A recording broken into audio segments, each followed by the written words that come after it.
আসসালামু আলাইকুম, সবাইকে স্বাগতম। আইসিটি বিষয়ের এই যে 40 সংখ্যাটি হেক্সাডেসিমাল সংখ্যা, এই সংখ্যাটি 2 এর পরিপূরক মান কীভাবে গঠন করা যায়। তো হেক্সাডেসিমাল হতে 2 এর পরিপূরক মান গঠন করার জন্য আমরা কাজ করতে পারি, সেটা হচ্ছে এই যে 40 সংখ্যাটির এই বাইনারি মান প্রথমে নির্ণয় করব। অর্থাৎ এই 40 সংখ্যাটিকে 8 বিট বাইনারি মানে আমরা এখানে লিখব, কারণ 2 এর পরিপূরক করতে হলে 8 বিট 16 বিট ইত্যাদি রেজিস্টারে সাজিয়ে লিখতে হয়।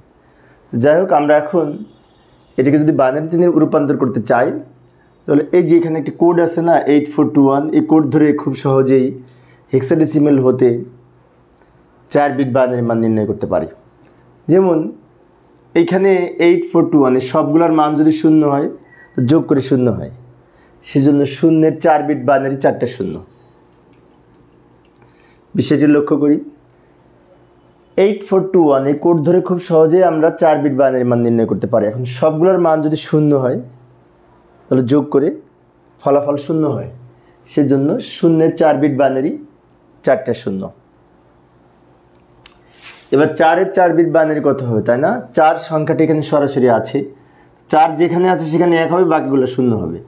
যেমন তাহলে এই দুটো 0 হবে, 4 যেখানে আছে সেখানে 1, বাকিটা 0। অর্থাৎ এই যে 4 এইখানে ছিল, এইখানে 1, আর এই দুটো 0 হয়েছে এবং 8-এর পরিবর্তে 0 হয়েছে। এটা হচ্ছে 4-এর 4 বিট বাইনারি মান, এটা হচ্ছে 8 বিট প্রকৃত মান। এখন এই 8 বিট প্রকৃত মান হতে 1-এর পরিপূরক মান নির্ণয় করব, এটাকে উল্টিয়ে লিখে। যেমন উপরে যদি 0 থাকে 0-এর পরিবর্তে 1 হবে।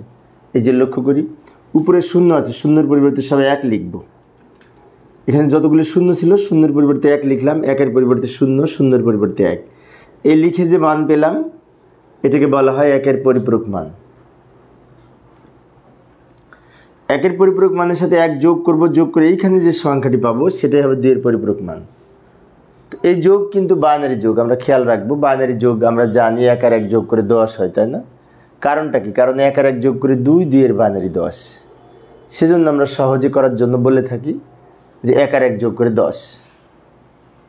আচ্ছা, সেজন্য বাইনারিতে 1 আর 1 যোগ করে 10, 10-এর 0, হাতে থাকে 1, হাতের 1 আর এই 1 যোগ করে 10, 10-এর 0, হাতে থাকে 1, হাতের 1 আর এই 1 যোগ করে 10, 10-এর 0, হাতে থাকে 1, হাতের 1 এই 1-এর সাথে যোগ করে 10, 10-এর 0, হাতে থাকে 1, হাতের 1 এই 1-এর সাথে যোগ করে 10, 10-এর 0, হাতে থাকে 1, হাতের 1 এই 1-এর সাথে যোগ করে 10-এর 0, হাতে থাকে 1, সেই 1-এর সাথে 0 যোগ করে 1 আর এই 1 নেমে যাবে। অর্থাৎ কিছুই না, এই লাইনের সাথে 1 যোগ করে এই লাইনটা পেলাম, এই লাইনের সাথে 1 যোগ হবে, কিন্তু বিষয়টি খেয়াল রাখবো। আচ্ছা, এইটা হচ্ছে 2-এর পরিপূরক মান এবং -40-এর বাইনারি মান।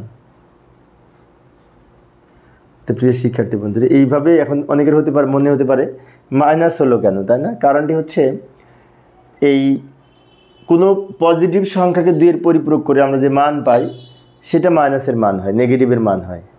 আবার অন্যভাবে বলতে পারি, এই যে 8 বিট বাইনারি মান উপরে এবং নিচে যে 8 বিট বাইনারি মানে আমরা পেয়েছি, সেটার এই প্রথম বিটকে 8 বিট বাইনারি মানে প্রথম বিটকে চিহ্ন বিট বলে।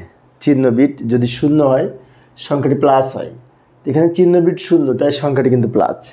বাট এখানে চিহ্ন বিট কিন্তু 1, চিহ্ন বিট 1 হলে সংখ্যাটি ঋণাত্মক হয়, মাইনাস হয়। চিহ্ন বিট যেহেতু 1, তাই সংখ্যাটি মাইনাস হয়েছে। তো প্রিয় শিক্ষার্থী বন্ধুরা, আমার এই অঙ্কটি যদি তোমরা বুঝে থাকো তাহলে আমি একটি অঙ্ক উপস্থাপন করলাম, এই যে 41-এর 2-এর পরিপূরক কীভাবে নির্ণয় করতে হবে। 41 সংখ্যাটি 16 ভিত্তিক হেক্সাডেসিমাল সংখ্যা, এই সংখ্যাটিকে 2-এর পরিপূরক মান কীভাবে নির্ণয় করা যায় সেটি আশা করি তোমরা পারবে। তো তারপরেও তোমরা যদি পারো তাহলে উত্তর কত হবে সেটি কমেন্টসে জানানোর চেষ্টা করবে। পরিশেষে সবাই ভালো থাকবে এবং সুস্থ থাকবে, এই কামনায় খোদা হাফেজ।